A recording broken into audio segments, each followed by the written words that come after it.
o alguna duda de los que son nuevos, a lo mejor quieren hacer alguna pregunta general antes de que pasemos de lleno al capítulo. Es el momento de hablar.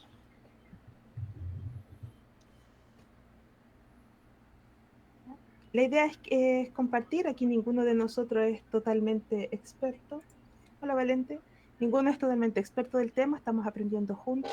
A lo mejor a veces hay alguna información que yo pueda tener un poco más, a veces el pastor también tiene más información, Luis que también ha leído bastante, así que ahí entre todos nos vamos a ir apoyando, así que siéntanse en confianza para comentar, preguntar, aportar. ¿Ya? ¿Nadie tiene algún comentario por ahora? Yo miré que había esta palabra de el Corpus Paulinum. ¿Ya? ¿A qué se refiere? Ah, ya. El Corpus Paulino son todas las cartas paulinas juntas, digamos. Ya Ok. todas las cartas que escribió Pablo, cuando Ujú. están todas juntas, se refieren al Corpus Paulino, es decir, hablar de la totalidad de las cartas que se le atribuyen a Pablo. ¿Se acuerdan que el capítulo anterior hablamos de las deutropaulinas y las Ajá, protopaulinas? Ya, pero sí, cuando hablamos del corpus hablamos de todas, ok. ya que para algunos son 11, para otros son 12. Algunos le atribuyen hebreos también, otras tradiciones no le atribuyen hebreo, pero en general 12. ¿Ya? Y todas ellas sería el corpus paulino, todas, sin distinción. La iglesia tempranamente le quitó la distinción a las cartas paulinas, porque a pesar de que algunos piensan que hay cartas paulinas que tienen autores que corresponden más con discípulos de Pablo que del mismo Pablo, igualmente la tradición no hace la distinción. ¿Ya? Para que lo sepan. Cuando hablamos de la tradición no nos referimos a la tradición eclesiástica católico-romana, nos referimos a la tradición del cristianismo en su conjunto, Oriente y Occidente. Bien, comenzamos entonces. Y vamos, que el Señor nos guíe para estar aprendiendo de su palabra. Voy a compartir.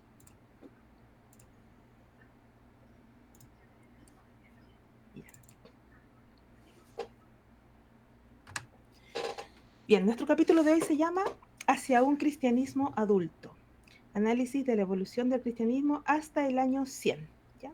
Recuerden que el libro aborda hasta el año 125. Hoy ya estamos en el año 100.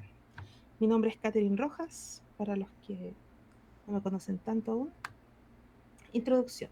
Este capítulo explora cómo el cristianismo se separó del judaísmo y se estableció como una religión independiente y madura. ¿Ya? Eh, la semana pasada estuvimos viendo algunos detalles más en relación a esto cuando hablábamos de cuando surge nuevamente el grupo Paulino y estuvimos viendo ahí que ellos tratan de hacer esta unión, ¿cierto?, con Jerusalén y posterior a la destrucción del templo, ya también la iglesia de Jerusalén, una vez dispersa, muerto Santiago, el hermano de Jesús, que era el líder en Jerusalén, la iglesia ya definitivamente comienza a separarse radicalmente del judaísmo. Y vemos cómo en Hechos, Lucas especialmente y Hechos, nos relatan este cristianismo ya más separado del judaísmo. Vemos aún más las diferencias con los fariseos, eh, con esta idea del judaísmo fariseico, ¿cierto? Sinagogal. Así que esto vamos a tratar ahora. Creo que llegó alguien. Y ok. Hola Kevin, bienvenido. Fernando, bienvenido. Hermano Osvaldo, bienvenido también. Eh, ya comenzamos, así que me voy rápidamente de nuevo para allá.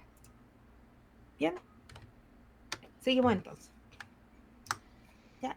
La ruptura con el judaísmo. Como les estaba mencionando recién, aquí ya en el año 100 nosotros podemos ver una ruptura marcadísima y diferente del cristianismo con el judaísmo. Ya, esta separación, como ya lo hemos dicho anteriormente, se marca especialmente por la destrucción del templo.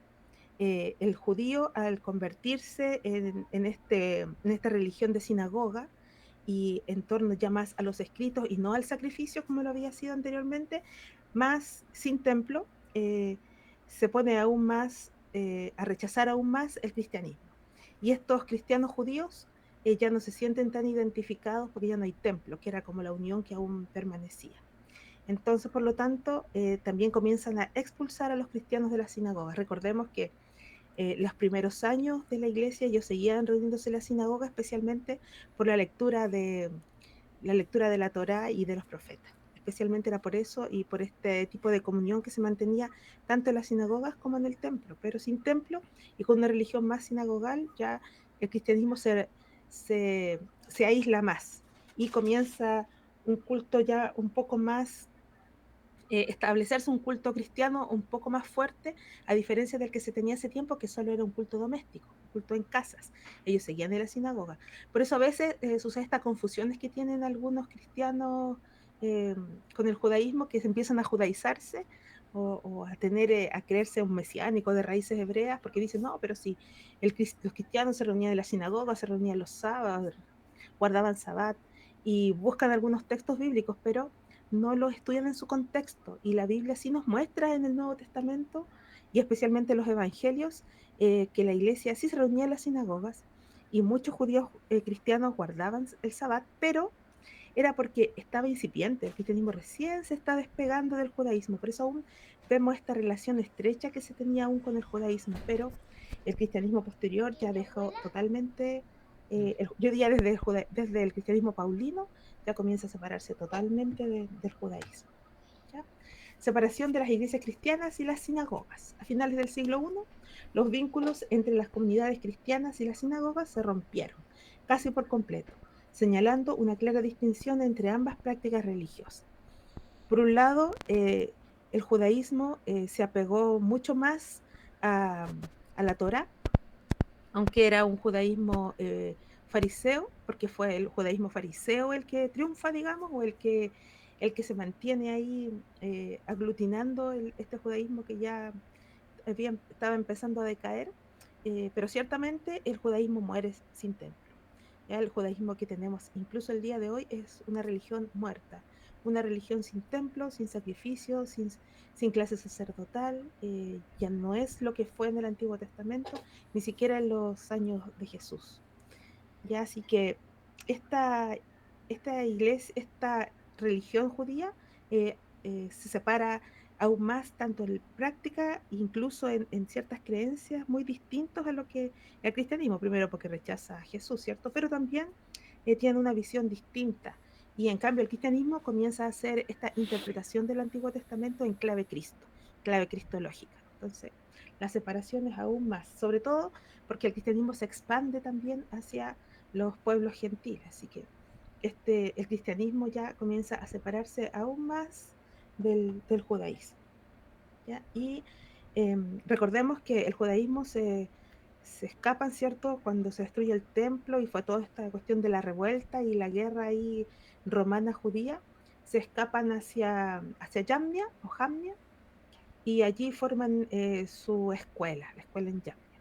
Ya estuvimos conversando si hubo un sínodo, si no hubo, si ahí se eligieron las los libros del Antiguo Testamento, ¿no? Y al parecer lo que dice la mayoría de los historiadores hoy es que no, solo fue una escuela, ¿ya? No es que ahí se decidiera, sino que el judaísmo que triunfó, digamos, o el que perduró, fue el fariseo, y el judaísmo fariseo siempre mantuvo los 39 libros que nosotros conocemos desde mucho antes de la destrucción del templo, así que ese fue el que permaneció. Lo que sí comenzó en Yamnia fue la definición de algunos libros, especialmente de Cantares, y no recuerdo bien si fue Esdras, pero de Cantares estoy segura, que eran, antes para decir que un libro era sagrado decía que manchara las manos, ¿no?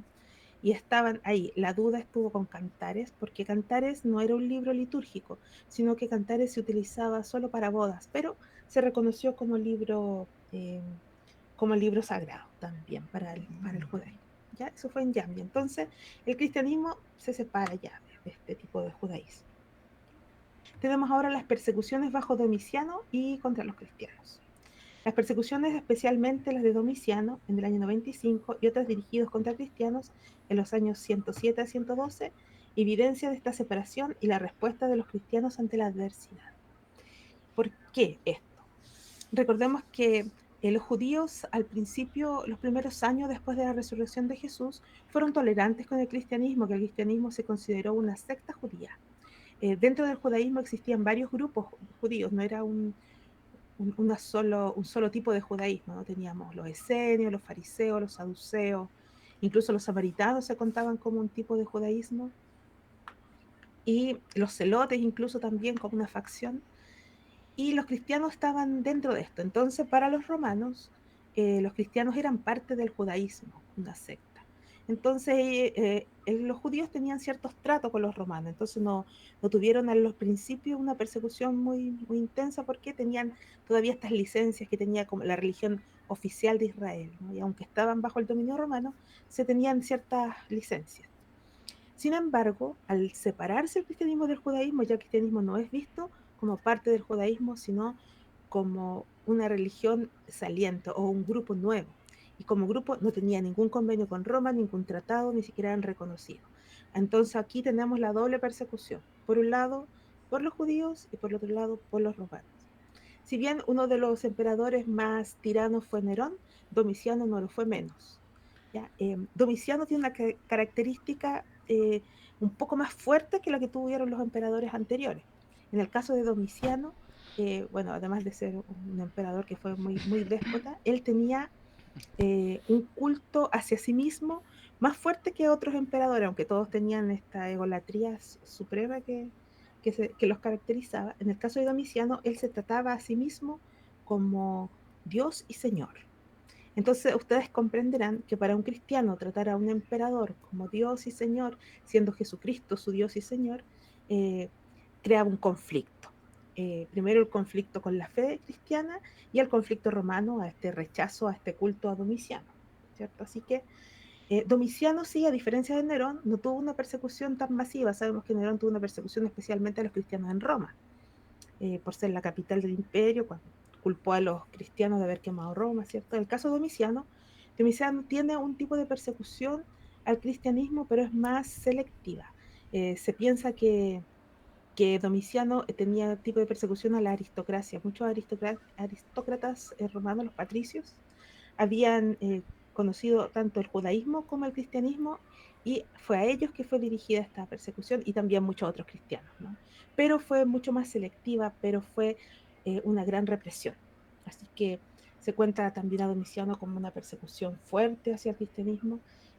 Recordemos que la persecución no era solamente prohibirles el culto, sino que eran muertes y muertes de tortura, decapitaciones, eran quemados, eran lapidados también, lanzados a los leones, eh, muertos a espada, tenían muchos tipos de tortura. ¿Ya? Así que esta, por eso se evidencia un poco más la separación, porque aquí el cristiano es mucho más perseguido como no lo fue el judío, a pesar de la guerra que se tuvo contra ellos por parte de Roma. Identidad cristiana emergente en textos como epístolas a los hebreos. Textos como la Epístola de los Hebreos reflejan el surgimiento de una identidad cristiana distinta, mostrando la emancipación de las tradiciones judaicas y la formulación de creencias propias. Si ustedes están familiarizados con Hebreos, podemos darnos cuenta ahí como el autor, ¿cierto?, hace como esta confrontación frente al hebreo, al judío, con sus creencias y el nuevo mensaje de Cristo. Por ejemplo, Hebreo nos dice, ¿ustedes creen que el mensaje traído por los ángeles fue seguro? Sin embargo, este mensaje que lo trajo el mismo Dios a través de Jesucristo, ¿cierto? Traído en estos tiempos que nos habla a través del Hijo, es mucho más fuerte y más verdadero. ¿Ya? Los judíos, aquí habla de es interesante conocer como la tradición hebreas para entender un poco más profundamente la carta de Hebreos. Por ejemplo, los hebreos tenían esta creencia de que Dios hacía llegar su mensaje a través de un ángel que le susurraba al oído al escritor, ya sea al profeta o al mensajero bíblico, y él, a través de este susurro del ángel, ellos escribían los mandamientos, escribían todos los mensajes de profecías. Era como una creencia extendida en este tiempo del siglo I. Por eso que Hebreos nos dice, si ustedes piensan que la palabra traída por los ángeles fue segura, porque ellos creían eso. Esa era su creencia, era entre mito y creencia, ¿no? Porque recordemos que los hebreos también tenían muchas creencias surgidas más por tradición secular o legendaria, más que de la misma escritura. Y esa creencia tienen ellos desde los ángeles, la palabra traída por los ángeles, que la cual ellos creían que era segura, pero mucho más segura era la traída por Dios mismo a través de él mismo, ¿no? Del Hijo. Y de esto nos habla la carta de Hebreos. Y aquí, esta confrontación que hace Hebreo nos demuestra que realmente la separación ya cristianismo-judaísmo está fuertemente marcada ya. Se muestra, como dice aquí, la emancipación de las tradiciones judías y la formulación de las creencias propias. Ahora, en relación a las creencias propias, recordemos que ya el apóstol Pablo toma las enseñanzas de Cristo y las sistematiza. A eso nos referimos con creencias propias, propias del cristianismo, que pueden salir desde el judaísmo, pero reinterpretadas en clave cristológica. Eso lo tenemos que recordar siempre. Voy a volver a verlos, a ver si alguien tiene alguna pregunta, duda, aportación, comentario. ¿Van bien hasta el momento? ¿Se va entendiendo? Díganme algo. Ya, hermana Anita, gracias. Bien. ¿Nadie más? ¿Alguien tiene alguna pregunta o algo que quieran decir? Mis queridos alumnos. ¿Vamos bien? ¿Más o menos conocían el tema? Los nuevos, bueno, yo sé que los que ya están leyendo el libro ya más o menos se manejaban. Tan tímidos hoy día. Ya. Ya, pastor, gracias.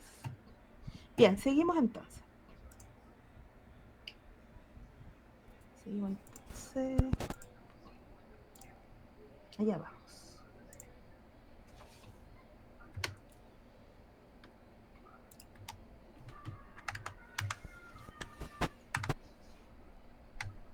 Aquí estamos. ¿Ya? Ahora vamos a hablar un poco de estos textos cristianos. ¿Ya? Aparte del Nuevo Testamento, ¿cierto? Todas las cartas que nosotros conocemos, las generales, las pastorales, el Corpus Paulino, los evangelios, una vez que se termina eso, que sería casi a fines del siglo I, comienza un nuevo tipo de escrito. ¿Ya? Este nuevo tipo de escrito tiene relación más directamente con la comunidad y con hacerles partícipes o hacer enseñanzas más particulares. Y este es el caso de la Didache, ya como manual moral y litúrgico. Podríamos decir que la Didache o Didache fue el primer catecismo. Ya, ya sé que hay hermanos a veces que uno les dice que es catecismo y siempre lo relacionan con Roma, pero catecismo no es más que una guía de enseñanzas que puede tener un grupo, una iglesia. En este caso, se piensa que la Didache fue un tipo de catecismo que fue escrito para las comunidades juaninas, ¿ya? O jonaitas. Esa es la Didache, como un manual moral y litúrgico, para enseñarle cómo se debían hacer ciertos ordenanzas o sacramentos. Ya la Didache actúa como un manual que proporciona enseñanzas morales y litúrgicas a las comunidades cristianas, rituales, subrayando una organización eclesial independiente.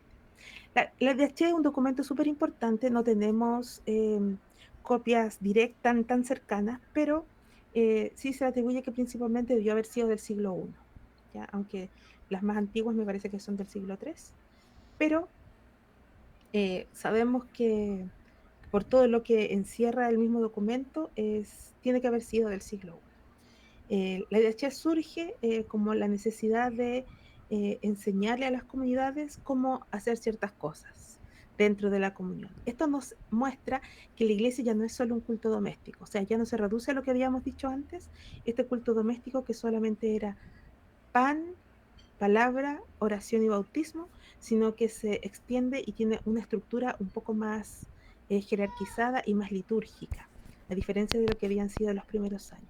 Vemos cómo el cristianismo comienza a dar los primeros pasos hacia una religión más institucionalizada.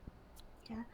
La Didache entonces actúa como un manual que proporciona enseñanzas morales, litúrgicas a las comunidades cristianas rurales, subrayando una organización eclesial independiente, independiente del judaísmo.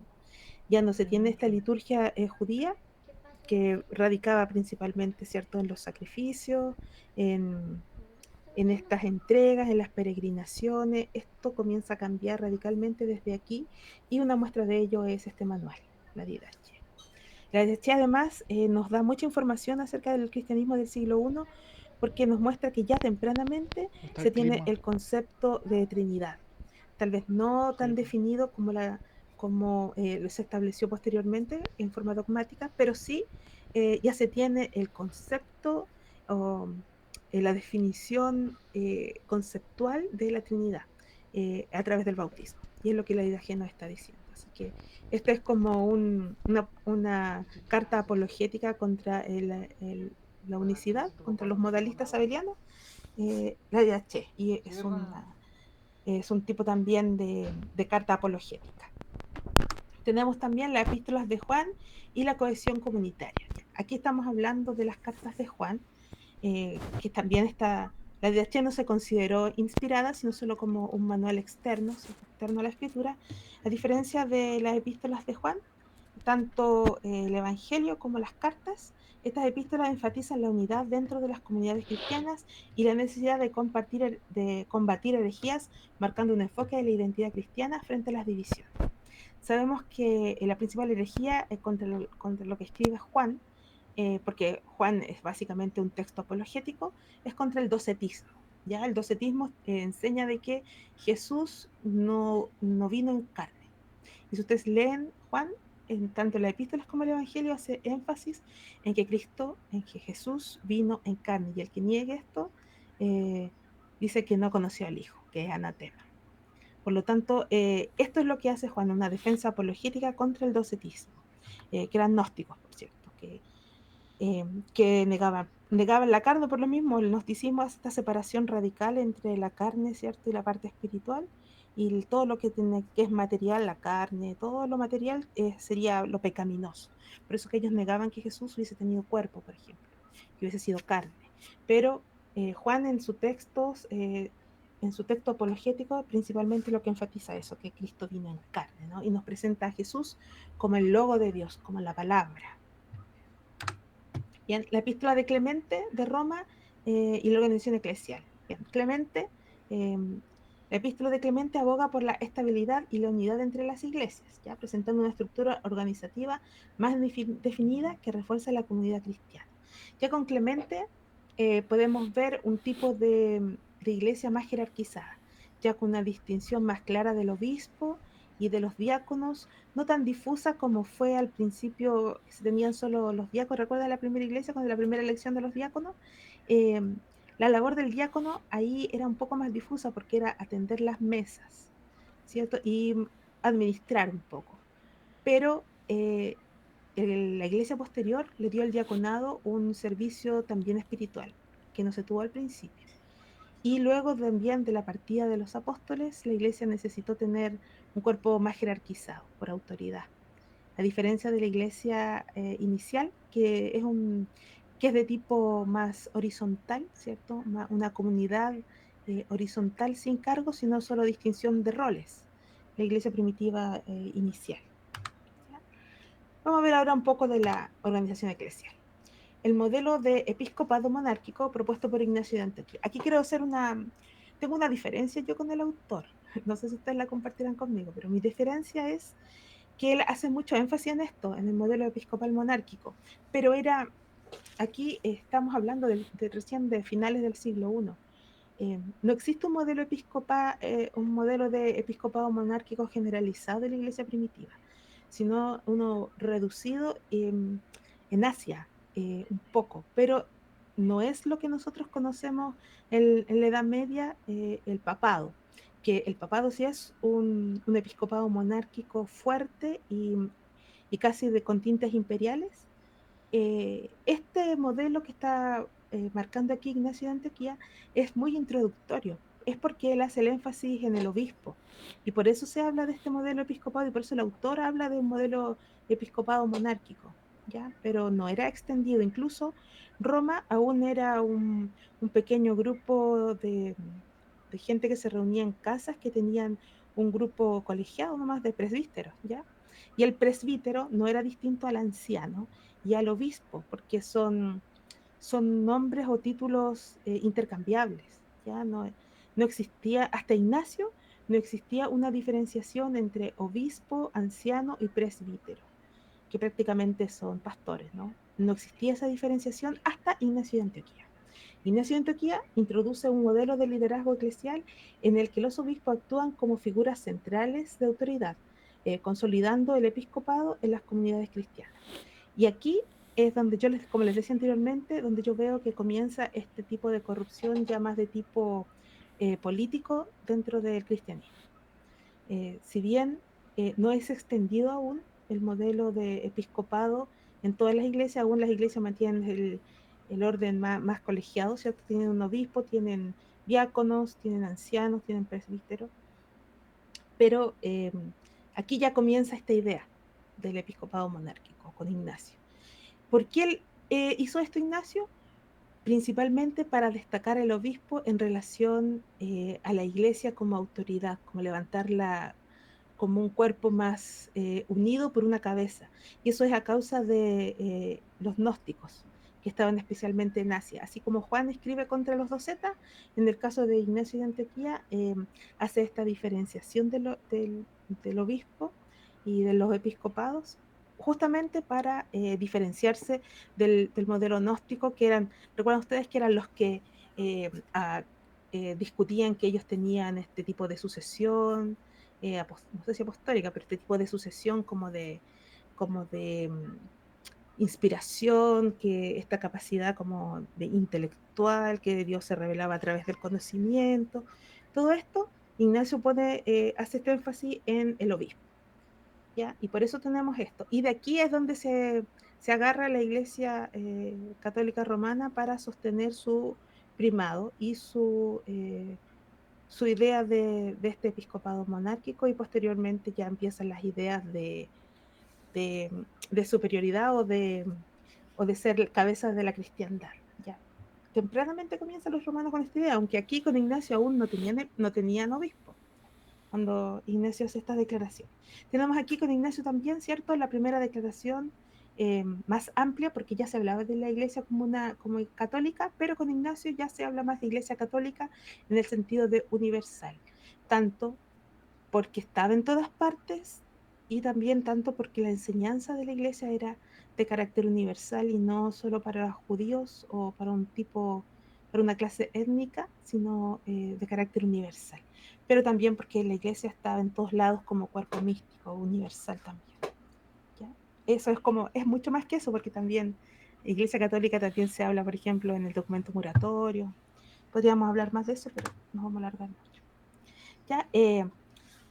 Habla después el autor de la autonomía de las comunidades cristianas. Las comunidades cristianas se organizan de manera autónoma, tomando decisiones que reflejan sus necesidades y contextos específicos, lo que contribuye a su crecimiento y estabilidad. Aquí, eh, este tipo de iglesia a mí me hace relacionarlo mucho cómo funcionan nuestras iglesias protestantes hoy, porque cada iglesia tiene esta particularidad, cada denominación tiene esta particularidad de independencia en que cada cual elige a su líder, a la forma de organización, las actividades a realizar, y era un poco así estas comunidades cristianas, tenían este tipo de autonomía.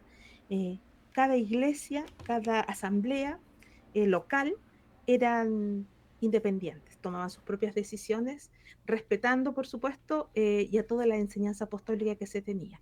Recordemos que en este tiempo ya circulaba la mayoría de las cartas, se consideraba el Antiguo Testamento, ¿cierto?, como autoritativo, y las cartas paulinas especialmente como autoritativos, y los evangelios, especialmente en las comunidades, en las comunidades gentiles, el evangelio de Juan y de Marcos eran los que principalmente se consideraban. Posteriormente se consideró también Lucas y Mateo, pero aquí estamos ya teniendo esta autonomía, ya totalmente separados del judaísmo.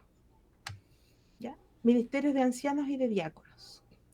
Se establece un sistema de ministerios que incluye ancianos y diáconos, garantizando el apoyo espiritual y administrativo de las comunidades y fortaleciendo la estructura organizativa. Aquí ya vemos un cristianismo estructurado. Y eso lo podemos ver incluso ya en las cartas que habíamos denominado Deuteropaulinas, vemos que existe ya esta organización jerarquizada de la iglesia. La iglesia comienza ya podemos ver aquí un cuerpo más de tipo religión. Ya no solamente el culto doméstico, ya no solo un grupo, eh, una secta dentro del judaísmo, sino que ya comienza a verse una religión ya más constituida dentro de los ministerios.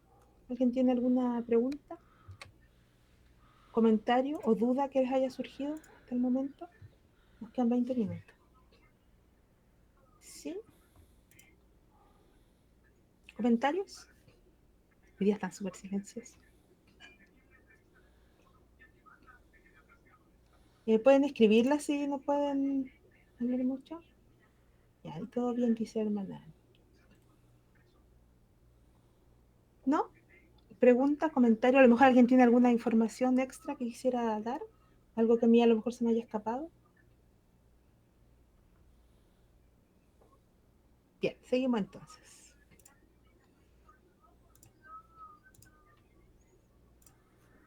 Ya.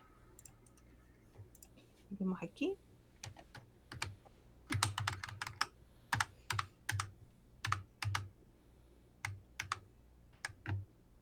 Aquí estamos. Bien, las comunidades cristianas entonces se organizan de manera autónoma, tomando decisiones que reflejan sus necesidades y contextos específicos, lo que contribuyó a su crecimiento y estabilidad. En relación al ministerio de los ancianos y diáconos, como les decía, ya están más estructurados, tienen este tipo de jerarquización más establecido y desde aquí en adelante la iglesia deja de ser lo que fue, ¿ya? Ya no es este pequeño grupo organizado solo en comunidades, aunque aún se mantiene esta idea comunitaria como lo fue en Jerusalén, ¿cierto? Donde todos tenían todas las cosas en común, pero tras la muerte ya de los discípulos las iglesias se esparcen un poco más y comienzan a tener otra visión de ser iglesia. Aquí sucede algo que no lo menciona mucho el libro, pero que yo quisiera destacar, esta idea de que Cristo vendría pronto, en su generación, hizo de la iglesia al principio una comunidad mucho más unida, ¿ya? Y unida especialmente en Jerusalén, y con líderes fuertes en Jerusalén por esta idea de que Jesús vendría a Jerusalén, por el templo especialmente. Es como un poco esa idea que tienen ahora los dispensacionalistas, ¿no? Con sus diferencias. Pero la iglesia sí tenía esta idea, era un tipo de escatología muy tenue, se abordaba principalmente la venida de Cristo. Pero, como sucedió la revuelta judía, esta guerra a Roma, se destruye el templo, la iglesia comienza a darse cuenta que el reino de los cielos prometido por Jesús no consistía solo en esperar la segunda venida, sino que el reino de los cielos se ha acercado, se refiere a ellos mismos, es decir, a ellos como comunidad. Ellos como iglesia son ahora el reino de los cielos. Y comienza a hacerse esta institución un poco más cerrada, pensando que el reino de los cielos está aquí y es la iglesia. Ya no miramos al cielo esperando solo a Cristo, seguimos esperando a Cristo, pero estamos viviendo aquí con la iglesia el reino de los cielos. Y es por eso que comienza toda esta idea de que la iglesia debe expandirse aún más y llevar el reino de los cielos. Y aquí comienza mayor expansión del cristianismo. Y dentro de la iglesia hay que tener estos cargos para ir enseñando a los nuevos creyentes, y se hace especialmente el ministerio de ancianos y diáconos, y aquí comienza esta diferenciación ya de los ancianos.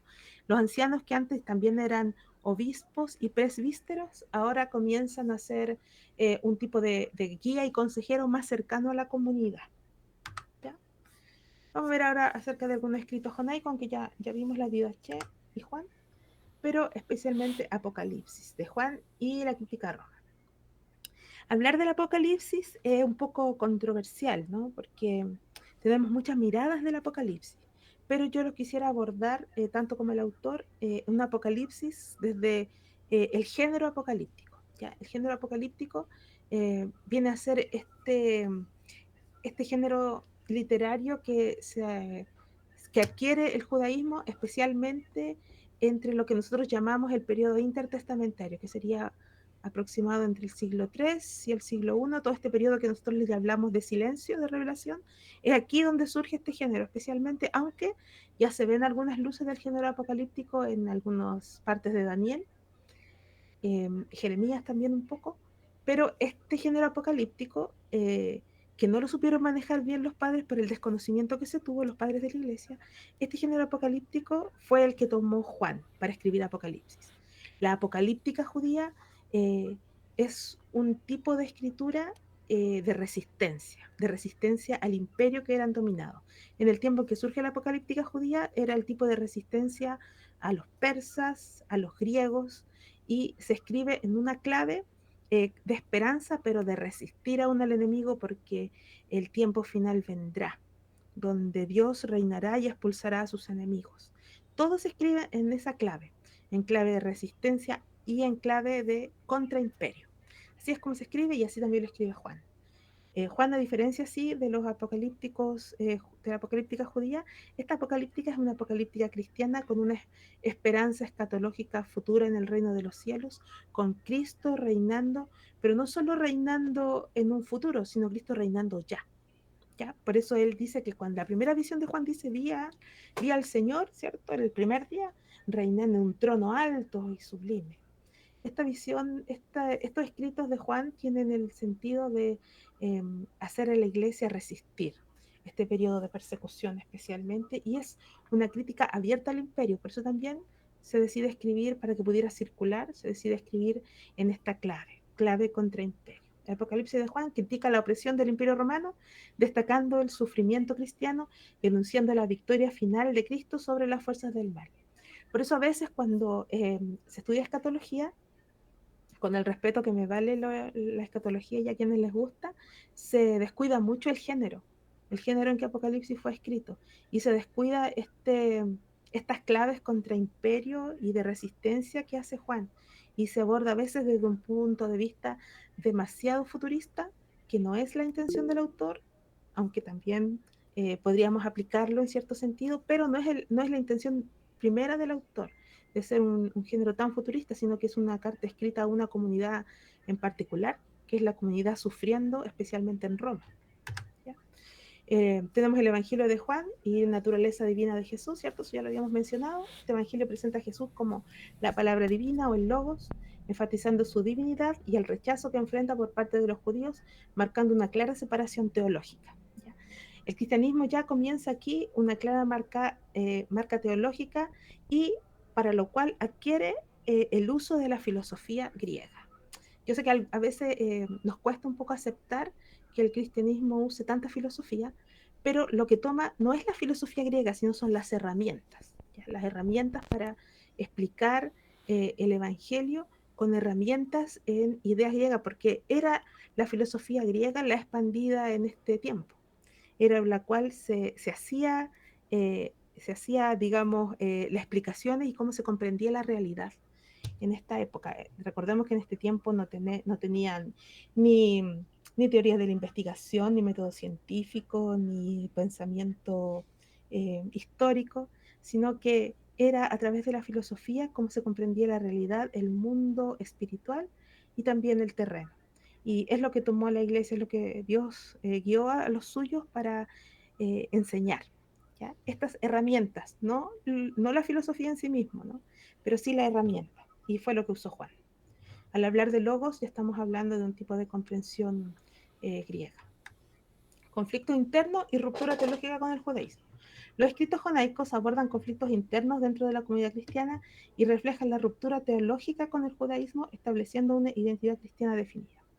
¿Ya? Aquí también lo habíamos conversado antes, pero esto es cuando, por ejemplo, vemos las disputas que tiene Jesús con los fariseos, especialmente. Este es un reflejo de lo que las comunidades estaban viviendo. Este conflicto con el judaísmo ¿y por qué con los fariseos? Porque los fariseos eran los que estaban llevando el judaísmo en este tiempo. Ahora, eso no significa que, como les he dicho antes, eso no significa que estos conflictos no sucedieron, porque así nos lo relata la escritura y nosotros creemos que la palabra de Dios es verdad. Pero cada autor hace énfasis en lo que quiere transmitir a su comunidad. Por eso el énfasis de los evangelios, por ejemplo, en poner estas disputas, fariseos contra Jesús, saduceos contra Jesús, pero generalmente son fariseos, ¿ya? Contra Jesús, porque es lo que la comunidad cristiana está viviendo en el tiempo y era lo que el autor también quería transmitir y demostrar que eh, la fe, la unidad en Cristo es mucho más fuerte que la clase eh, sacerdotal, o que los principios fariseos eran mucho más fuerte la continuidad en Cristo. Y eso es lo que hacen los evangelios y los escritos jonaicos. Y llegamos así a un cristianismo ya más maduro, ya está caminando, ya nació, ¿cierto? Nació el cristianismo, comenzó sus primeros pasos como una comunidad pequeña, a veces con muchos conflictos, con rechazo entre ellos mismos, pero ahora ya comienza una madurez. Consolidación como religión independiente, lo que conversábamos antes. Hacia el año 100 después de Cristo, el cristianismo se establece como una religión independiente, con doctrinas y prácticas que lo diferencian del judaísmo radicalmente. ¿Ya? En primer lugar, lo que más los diferencia del judaísmo es ver a Cristo como Dios, Señor y Dios, algo impensado para el judaísmo. Desarrollo de la visión universalista centrada en Cristo, se desarrolla una visión universalista en el sentido de expansión del cristianismo, no de salvación universalista, ya que resalta la figura de Cristo como el Salvador, orientado a la visión cristiana hacia todas las naciones. Ahora, si bien el primer mensaje era muy para el pueblo de Israel, incluso el ministerio de Jesús fue muy centrado en el pueblo de Israel, vemos que una vez muerto y resucitado Cristo, y el judaísmo comienza poco a poco a desprenderse de esta noción étnica de la palabra o del mensaje y se transforma en un mensaje universal. Ya no de judíos para judíos, sino de judíos y de gentiles para el mundo. El desarrollo de la visión universal resalta la figura de Cristo como el Salvador del mundo, no de los judíos. ¿Ya? Entonces orienta la misión cristiana hacia todas las naciones. Identidad cristiana y definida y estructuras organizadas, los cristianos dejan de identificarse como judíos y establecen una identidad propia, como estructura organizativa sólida que facilita su expansión. ¿Alguien tiene una pregunta? Sentí un ruido.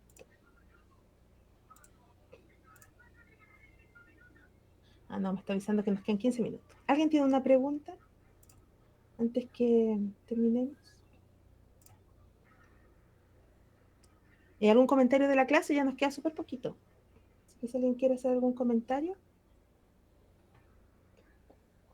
Melcat, Sí, pastor, solamente dígame.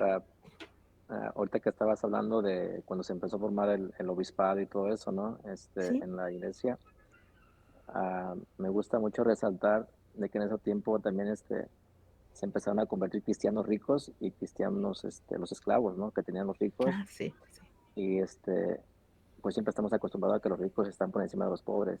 Y una vez que se empiezan a convertir los cristianos pobres, muchos de ellos se convierten en pastores o en ancianos y pasan a ser los líderes de los ricos Sí, en ese momento. Y fue como una novedad, ¿no? Porque pues eso lo había cambiado pues Cristo en el llamado que traía a los esclavos. No en todas las ocasiones, pero en su mayoría así pasado. Solamente eso. sí, gracias, Está pastor. bueno. Sí, tiene Sí. razón.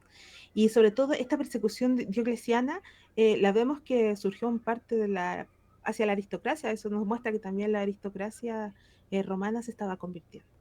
De a poco. De hecho, uno de los primeros que fue perseguido fue un tal Flavio, un tal Flavio, no recuerdo ahora el otro nombre, Flavio, que fue uno de los primeros perseguidos cristianos y él era adinerado, ya era dentro de la clase aristocrática. Y claro, esta movilidad social que da el cristianismo de ser un esclavo o ser alguien pobre y levantarse como líder de una comunidad, nos refleja cómo era el cristianismo de su tiempo, ¿no?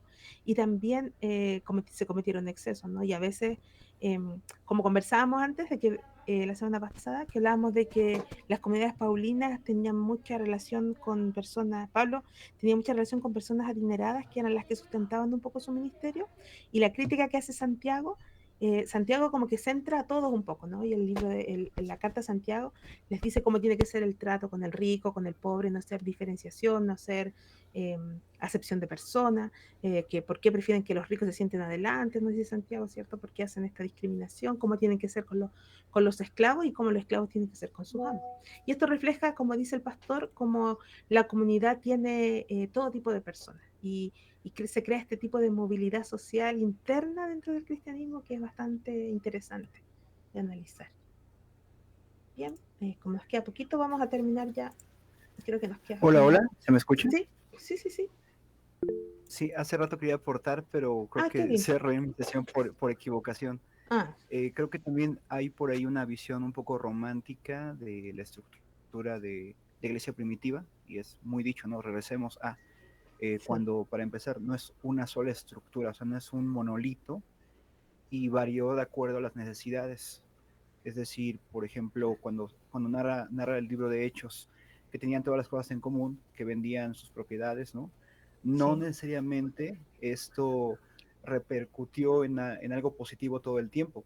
Cambió y hubo distintas formas de, por ejemplo, dar a quien necesita, ¿no? Sí. Entonces, es importante porque he escuchado también algunos predicadores que anhelan la estructura horizontal, meramente horizontal, sin darse cuenta que obedeció quizás a alguna necesidad y más bien podría hacerlo, pero tiene que ver mucho con el contexto en que vivimos, más que un anhelo de regresar a la esencia, pensando que la esencia es una estructura horizontal como la de Claro. Jerusalén de los primeros años. Claro, además que no todas las comunidades tuvieron el mismo tipo de comunidad que tuvo la iglesia en Jerusalén. ¿Ya? La iglesia de Galilea, los galileos sí viajaron a Jerusalén y tuvieron su comunidad donde tenían todas las cosas en común, pero el cristianismo, aun cuando el más fuerte fue el de Jerusalén, donde tenían todas las cosas en común y eran una gran comunidad, no todas las comunidades fueron así. Hubieron comunidades muy pobres, además recordemos que Jerusalén también pasó por persecución y por mucha escasez. ¿Recuerdan la colecta que hizo Pablo para llevar a Jerusalén? Tenemos la iglesia de Antioquía, que era una iglesia mixta, donde tampoco se vivió ese tipo de comunitarismo que se vivió en otras partes. Tenemos las iglesias en Siria, las iglesias en África, que no tenían tanta comunión con Jerusalén, sin embargo, también pertenecían al cristianismo y eran parte de las iglesias en Asia, en Siria, en la misma Roma. Las comunidades en Roma no eran la iglesia católica romana que nosotros conocemos. Y sí, se romantiza mucho la idea de la iglesia primitiva, como si fuese esta iglesia perfecta, ¿no? Pegadas a Cristo, fieles. Y no, la iglesia del primer siglo tuvo muchísimos problemas, era una iglesia muy carnal, pero dentro de lo que se espera, porque era una iglesia naciente, donde se necesitaba mucha instrucción aún.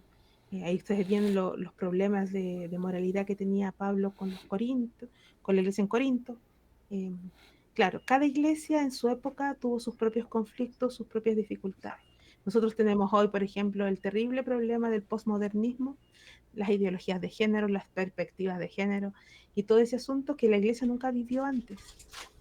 Pero nosotros no tuvimos ese periodo fuerte de persecución que tuvo la iglesia de los primeros siglos, al menos no en Occidente, ¿no? Y claro, cada iglesia tiene que enfrentar sus propias dificultades y también aceptar sus propias virtudes. Nos queda súper poquito, yo creo que ya no alcanzamos a ver las últimas diapositivas. Voy a tratar de que las vea. Bien, estamos aquí, la identidad.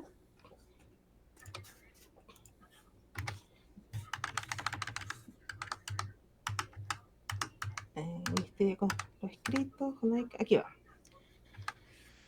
Los conflictos internos, ruptura teológica del judaísmo, ya lo vimos, madurez del cristianismo, desarrollo de la visión, ya lo vimos también. Conclusiones, esta es la última.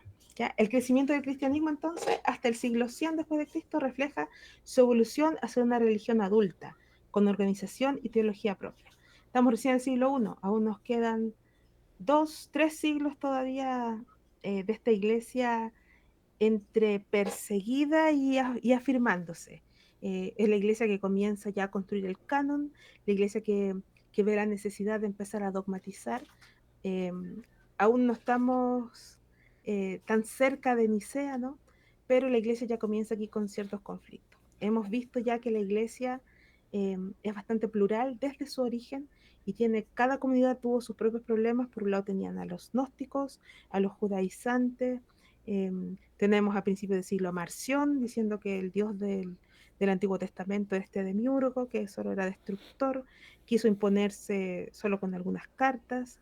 Es una iglesia llena de desafíos, una iglesia eh, difícil de educar porque era mayormente gente analfabeta, con poco conocimiento, con muchas mezclas culturales en ciudades muy cosmopolitas, pero también en lugares muy rurales. El problema de la comunicación era fuerte también.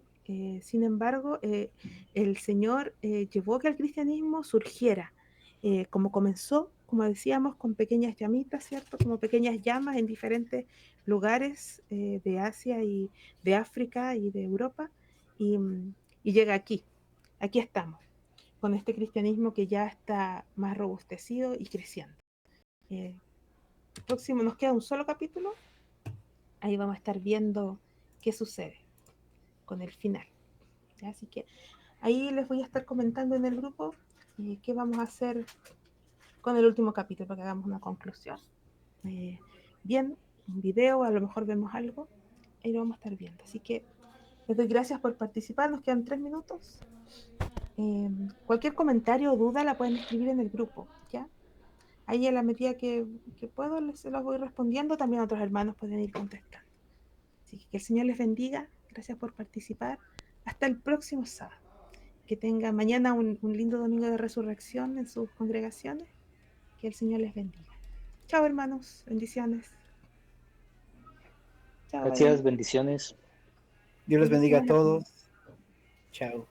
Chao, chao. Ay, bendiciones. Bendiciones. Bendiciones a todos.